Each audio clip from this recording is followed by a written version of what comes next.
أعوذ بالله من الشيطان الرجيم. بسم الله الرحمن الرحيم. الحمد لله رب العالمين، حمدا حامدين حمدا شاكرين، حمدا نعمه ويكافئ مزيدا. يا ربنا لك الحمد كما ينبغي لجلالك الكريم وعظيم سلطانك. اللهم صل وسلم على سيدنا محمد وعلى آله وصحبه أجمعين.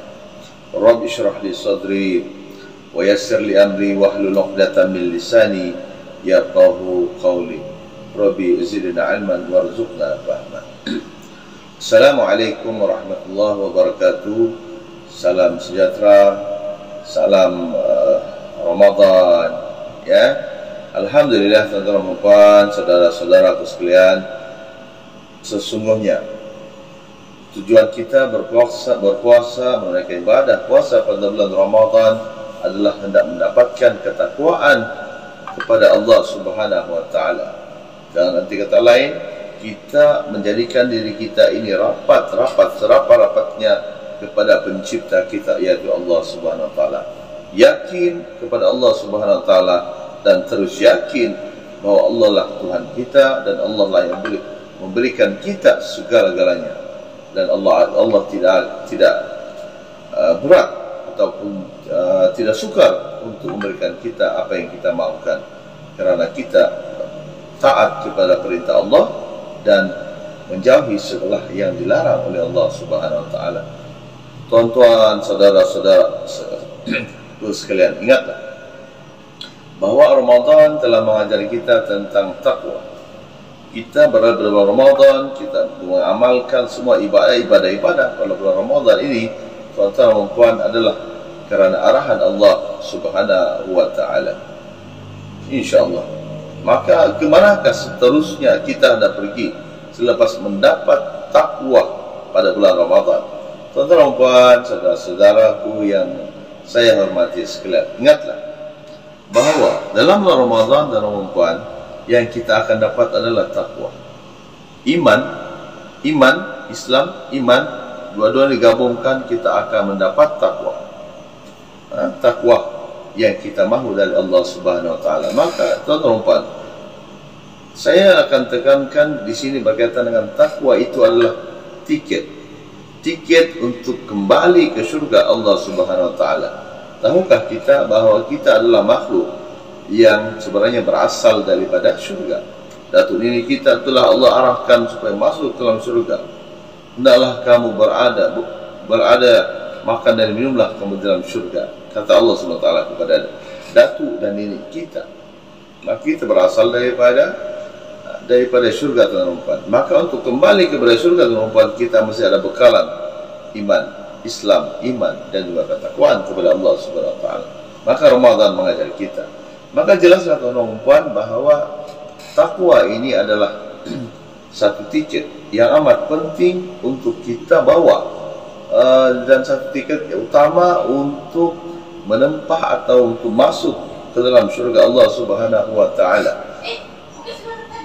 Masya Allah, Allah Subhanahu wa taala ini jelas dinyatakan dalam banyak ayat-ayat dalam Al-Quran Al-Karim, ya. Sebagai contoh dalam surah Ali Imran, ayat 133, yang mana Allah Subhanahu wa taala berfirman yang bermaksud, dan bersegeralah kamu kepada keampunan daripada Tuhanmu dan kepada syurga yang luasnya seluas langit dan bumi yang disediakan kepada siapa?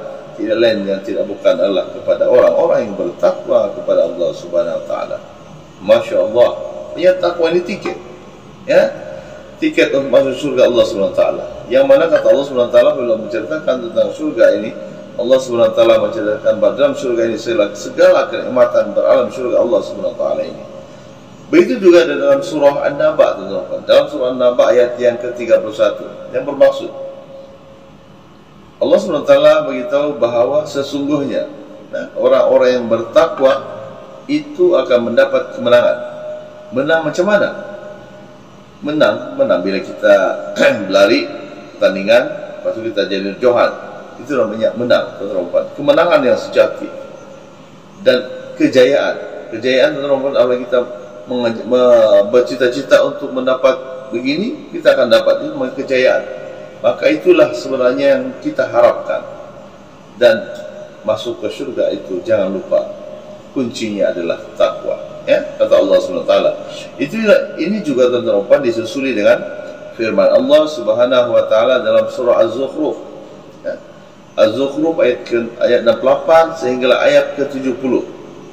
Yang berbunyi, mereka yang bertakwa itu diberi penghormatan dan diseru oleh Tuhan, serta diseru oleh Tuhan, oleh Allah Ta'ala dengan firman-Nya, wahai hamba-hambaku, kata Allah SWT, wahai hamba-hambaku, pada hari ini kamu tidak akan merasai sebarang kebimbangan. Ialah ada masuk surga kan?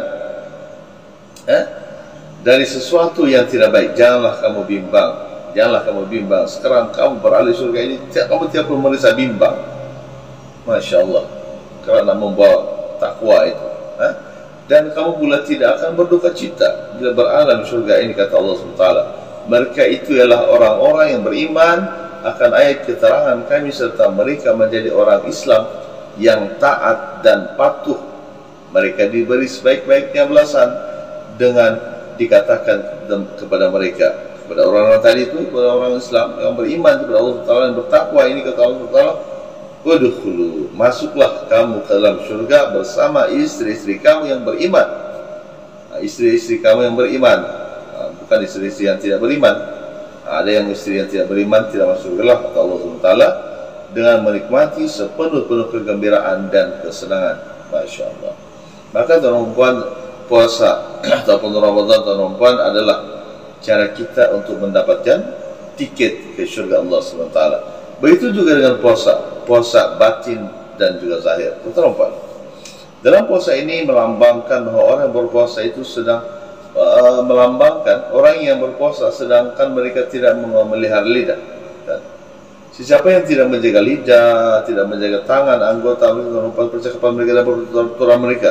Dan sekarang ini kita menghadapi pula mereka yang suka pula menaik-naik dengan mengupload pergi di Facebook, menimbulkan fitnah, kebohongan yang nyata teman-teman, dan juga masih melakukan maksiat dan kemungkaran, tidak akan diberikan ganjaran pahala oleh Allah Subhanahu wa taala karena berpuasa melainkan mereka merasa lapar sahaja dan dahaga saja sepanjang masa tersebut. Maka ya teman-teman, kita ingatlah, kalau rasa mau upload yang buruk-buruk di Facebook untuk 8 orang, baik tak payahlah populasikan belum puasa. Dan dia beritahu untuk mau kasih tahu tentang apa perkara yang tidak baik. Tidak baiklah, ada yang buat begitu. Bagus kita berzikir kepada Allah SWT, baca Quran dan sebagainya. Ya, ini bermakna puasa mereka yang tidak menjaga mulut, tidak menjaga anggota dan tubuh badan dan pemikiran supaya dibaca oleh orang adalah hanyalah sesuatu yang sia-sia dan tidak memberikan apa-apa impact yang positif dalam membentuk sasia sebagai individu yang mengaku beriman kepada Allah Subhanahu wa taala. Boleh itu jelaslah. Puasa yang paling istimewa di sisi Allah Subhanahu wa taala ialah mereka yang dapat menahan lapar perut, tangan pegang kaki kan. Tangan pegang kepala, Masya Allah, pegang telinga kalau lapar. Tidak kan? Maka tuan-tuan, saudara-saudaraku sekalian, dan yang menahan lapar dan dahaga serta menjaga dengan sepenuh perhatian segala panca indera mereka daripada melakukan maksiat, dosa dan kemungkaran, di samping menambahkan amal ibadah lain yang jarang dilakukan oleh mereka sebelum ini sepanjang mereka berpuasa di bulan Ramadan. Ya, itulah orang-orang yang istimewa di sisi Allah Subhanahu wa taala, dan Ramadan amat menyantuni mereka ini. Dan nasihat saya lah, marilah kita sama-sama menguatkan azam dan bersemangat, bermotivasi, ya, bertunjangkan wahyu Rabbani lah Al-Quran Karim dan Sunnah Nabawi untuk melipat gandakan amalan dalam bulan puasa pada tahun ini. Semoga puasa pada tahun ini menjadi lebih baik berbanding sebelum-sebelumnya, insyaAllah. Jadi saya itu saja, wabillahi taufiq wal hidayah. Assalamualaikum warahmatullahi wabarakatuh. Salam Ramadan.